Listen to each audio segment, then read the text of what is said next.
나의 입술의 모든 말과 나의 마음의 모든 묵상이 주께 온전히 연락되기를 간절히 바라나이다.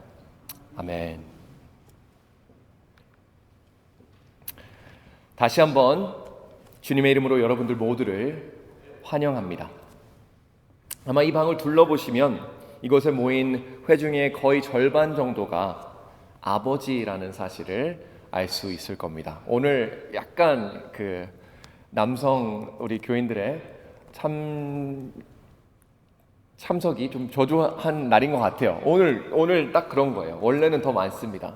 그래서 저희 아버지들이 여기 이제 몇 분 계시는데 오늘 아버지에 대한 얘기를 제가 좀 하려고 합니다.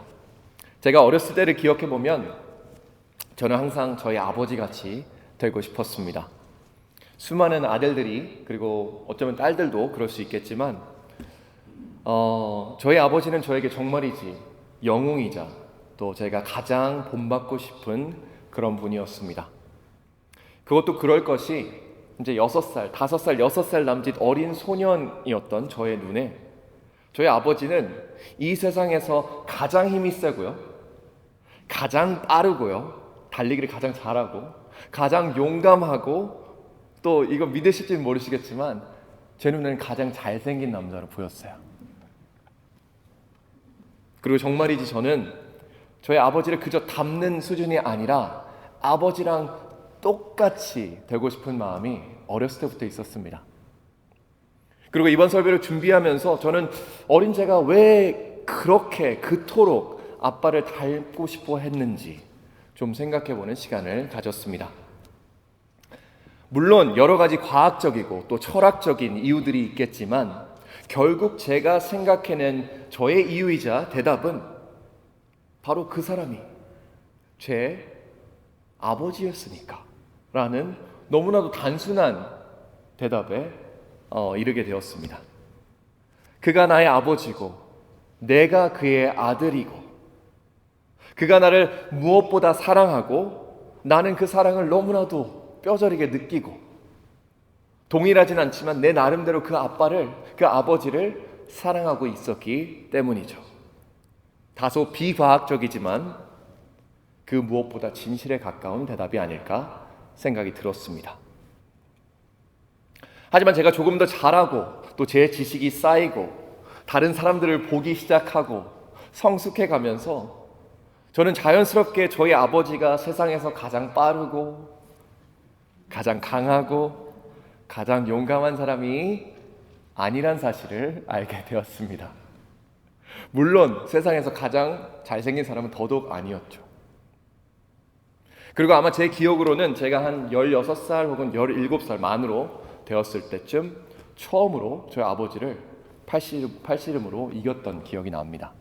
아마 아버지한테도 그날은 충격이었을 수도 있어요.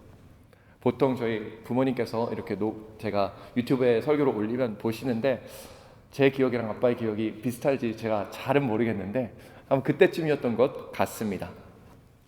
그리고 그때부터 서서히 제가 아버지보다 더 잘할 수 있는 것들이 생기기 시작했고요.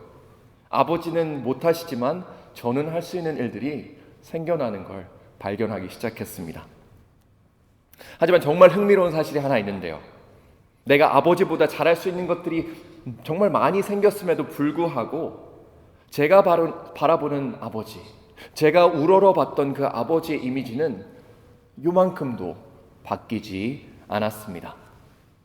아버지는 여전히 저의 가장 위대한 영웅이자 롤모델입니다. 왜냐고요? 그 이유를 물으신다면 전 이렇게 대답할 것 같아요. 그분은 단 한 번도 제 아버지가 아니신 적이 없기 때문입니다.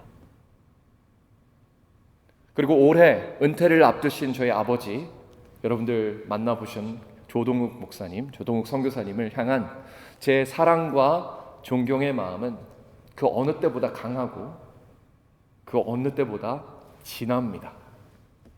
아마 이 설교 들으시면 어머니가 조금 질투를 느끼실 수도 있을 것 같은데 그거는 제가 다른 날 한번 어머니에 대해서 또 설교를 할 수 있는 거니까요. 그리고 동시에 아버지를 조금이라도 더 닮고 싶은 마음은 이 순간 그 어느 때보다 간절하고 진실되다고 저는 장담할 수 있습니다. 오늘 제가 이 자리에 여러분들 앞에 서 있는 것, 그리고 선교자이자 목사이신 저희 아버지와 마찬가지로 그리스도의 복음을 이 자리에 이 강대상에 서서 선포할 수 있는 것, 그것 자체가 제가 일생 바라고 꿈꿔왔던 소망이 이루어졌다는 증거이자 증언이라고 저는 생각합니다. 저는 아직도 제가 어렸을 때 저희 아버지가 아닌 어머니에게 한 말을 기억합니다. 엄마, 제가 이렇게 얘기했대요. 엄마, 난 아빠처럼 진짜 목사가 되고 싶은데 못할 것 같아요. 엄마랑 아빠는 매일매일 새벽 기도에 나가서 몇 시간씩 기도하잖아요. 근데 난 그렇게 오랫동안 기도는 못할 것 같아요. 길어봐야 몇 분밖에 못하는데 목사는 좀 더 길게 기도해야 되잖아요. 그래서 난 목사가 못 될 것 같아요. 이렇게 얘기를 했다는 거예요. 물론 저희 어머니께서 저에게 몇 번이고 얘기해 주신 이야기라서 제가 기억을 하지만 전 그 말을 어머니에게 하면서 느꼈던 실질적인 절망과 또 실망감을 아직도 기억합니다. 진짜 그것만 아니면 내가 목사가 되는 건데 라는 생각을 했던 것 같아요. 아빠와 엄마처럼 오랫동안 기도하지 못해서 정말 되고 싶은 목사가 되지 못할 수도 있다는 생각, 지금 생각하면 귀엽지만 그 당시에는 진지했던 고민이었습니다.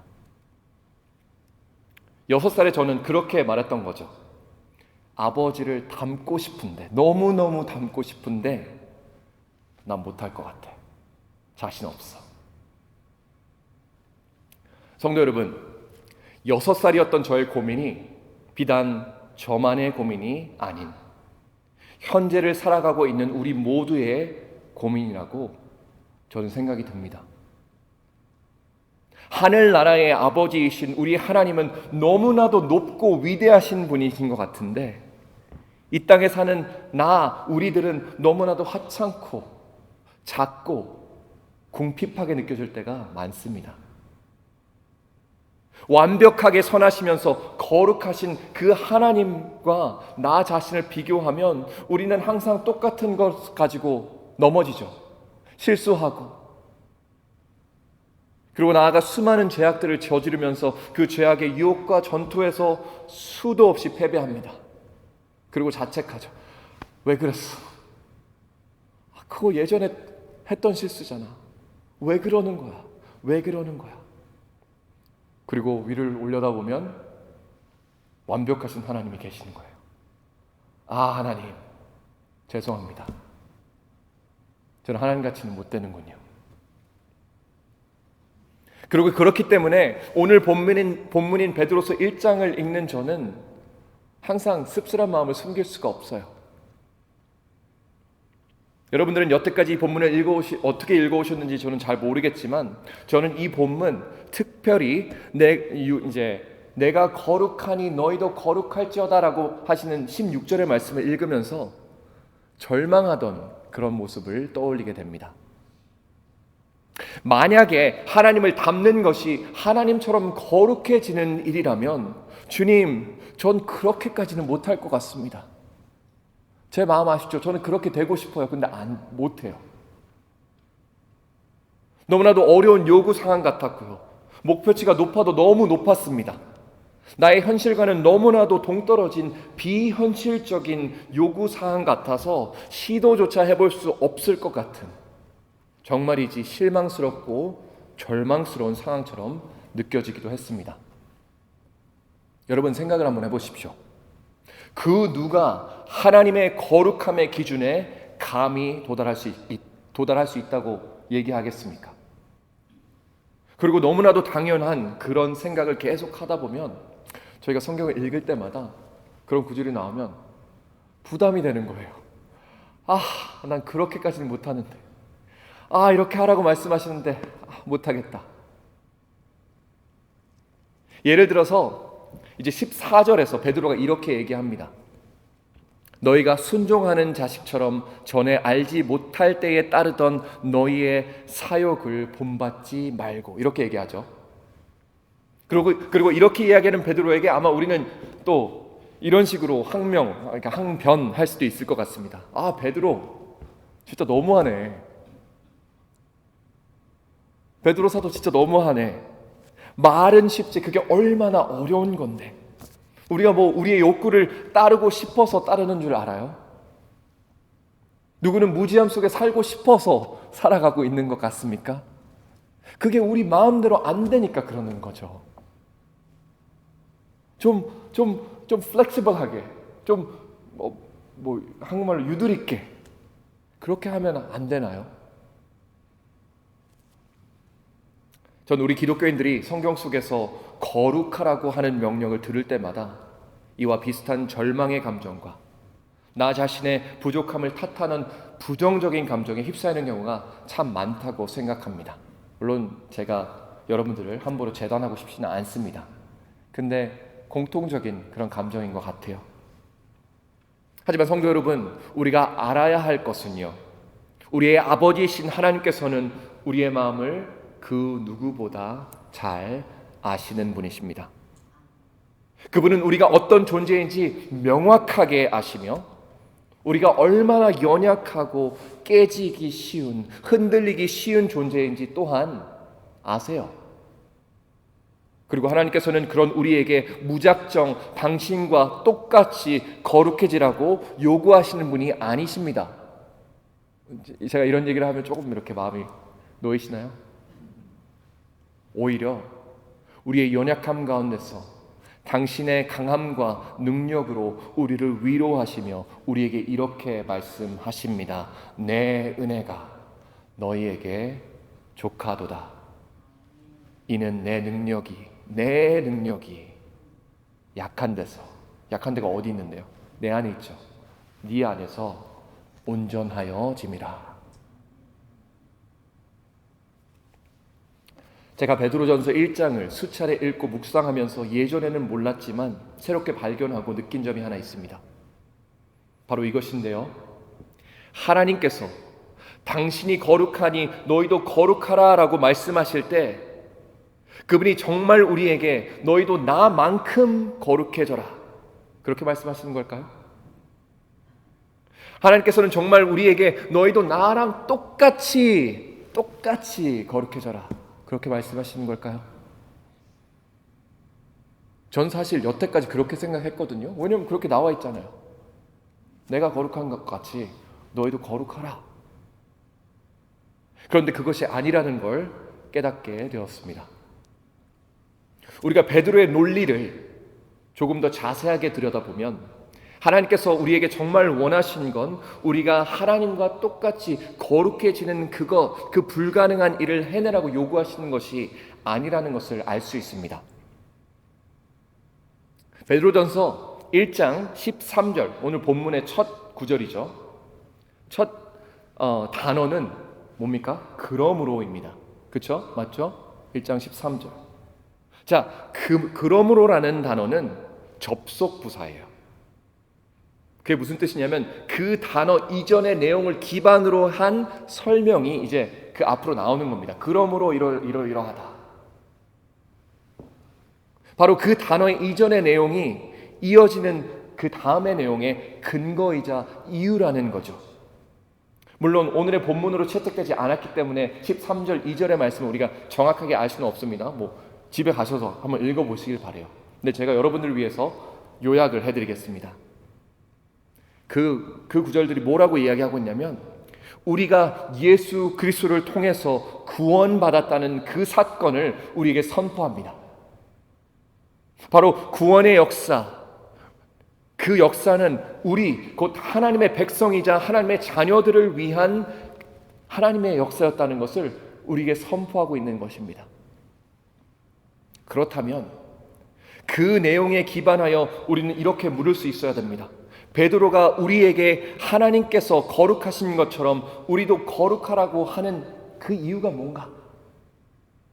우리는 왜 13절의 말씀처럼 주실 은혜를 온전히 바라야 하며 14절의 말씀처럼 순종하는 자식이 되어야 하며 전에 알지 못할 때에나 따르던 욕구들을 더 이상 따르지 말아야 하는가? 성도 여러분, 우리가 도대체 왜 그런 일들을 해야 합니까? 왜 그래야 되죠? 예전같이 살면 안 되죠. 왜? 거기에 대한 대답, 곧 베드로가 우리에게 이야기하는 이유는 바로 이것입니다. 예수께서 우리를 구원하시기 위해 죽으시고 살아나셨기 때문에. 그분의 죽으심과 부활을 통해 우리는 이제 영생을 품게 되었기 때문에, 그렇기에 우리는 더 이상 이 세상의 상속자들이 아닌 하나님의 나라에 사라지지 않는, 상하지 않는, 유실되지 않는 영원하고 무한한 유산의 상속자가 되었기 때문입니다. 내가 변했으니 예전처럼 살면 안 되죠. 왜냐하면 결론적으로 우리는 이제 하나님의 것이 되었기 때문이며, 우리가 하나님의 자녀가 되었기 때문입니다. 자녀가 되었다는 거예요. 성도 여러분, 하나님께서는 우리에게 당신만큼, 당신과 똑같이 거룩하라 말씀하신 것이 아닙니다. 당신만큼 선해야 한다고, 당신만큼 완벽해야 한다고 우리에게 요구하시는 것이 아닙니다. 우리 하나님께서 우리에게 정말로 말씀하시는 것은요, 우리가 정말 온전히 깨닫기를 원하시는 것은요, 바로 우리가 하나님의 것이라는 사실입니다. 너는, 우리 네이퍼빌 연합감리교회는 내 것이다. 너는 나에게 속하였고 그 누구도 너를 나에게서 빼앗아 갈 수 없다 말씀하시는 겁니다. 사랑하는 성도 여러분, 우리의 행위가, 우리가 무엇을 한다고 해서 우리가 거룩해지는 게 아닙니다. 우리가 이룬 업적과 위업, 우리가 가진 놀라운 능력들과 특기들이 우리의 거룩함을 규정해 주지 않습니다. 아셔야 돼요, 그거. 거룩함은요, 적어도 기독교에서 이야기하는 기독교의 거룩함은요, 우리가 무엇을 하고 무엇을 가졌는지가 아닌 우리가 누구와 관계를 맺고 있는지를, 그것을 통해서 결정됩니다. 바로 이 세상에서 가장 거룩하신 존재이신 우리 하나님 아버지와 교통하고 교제하는 것이야말로 우리의 거룩이란 말입니다. 여러분, 거룩하려고 노력하지 마세요. 이거 읽고, 이만큼 헌금하고, 이만큼 사람들 도와주고, 그걸로 거룩해지려고 하지 마십시오. 왜냐하면 그건 세상의 방법이에요. 정말 거룩해지고 싶으시면 하나님을 만나십시오. 그분과 교제를 이어나가십시오. 그 안에 거할 때 자연스럽게 여러분들은 거룩해지는 겁니다. 결국 우리에게 가장 중요한 것은 우리가 누구에게 속해 있는지 확인하는 것이고, 누구와 함께, 누구와 관계하는 것인지를 아는 것에 있습니다. 하나님의 손아귀 안에 자신의 모든 인생이 속해 있음을 아십시오. 그분의 품 안에 거하기를, 그분의 통치 아래 있기를 즐거워하시고요, 그 자리를 찾으세요. 그 노력은 해도 됩니다. 내가 하나님으로부터 벗어나고 있네? 다시 돌아와야지. 이거는 약간의 사설일 수도 있는데, 제가 이번에 뉴욕 여행을 갔잖아요. 마음 한켠에는 이제 나의 목회의 자리에서 살짝 벗어나서 좀 그냥 평민으로 살고 싶다. 아무도 나 못 알아보고 그냥 그래, 이렇게 살고 싶다. 그런 마음이 있었어요. 근데요, 어떻게 보면 그래서 이거 그렇게 좋은 마음은 아닐 수도 있겠다. 뭔가 이렇게 어디서 도망가는 것 같고. 그런데요, 하나님을 벗어날 수가 없습니다. 하나님의 품을 그 누구도 벗어날 수 없어요. 그리고 그 품 안이 가장 안정적이고 가장 행복한 공간이란 걸 너무나도 뼈저리게 깨달았습니다.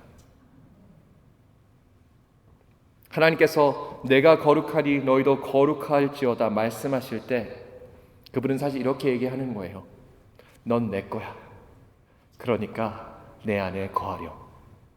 나와 함께 하자. 이렇게 말씀하시는 겁니다. 헬라어로 거룩함은 하기오스라고 합니다. 아마 아시는 분들도 계시겠지만 하기오스의 정의는 구별된, 다른 것들과는 차별된 이라는 뜻을 가지고 있습니다. 그리고 그 뜻을 아는 수많은 기독교인들이 어쩌면 이렇게 생각할 수도 있을 것 같아요. 아, 거룩함이란 구별되는 것이구나. 내가 하나님을 위해 구별돼야 되겠구나. 그런데요, 저는 그 해석은 거룩함에 대한 정확한 의미는 아니라고 생각합니다.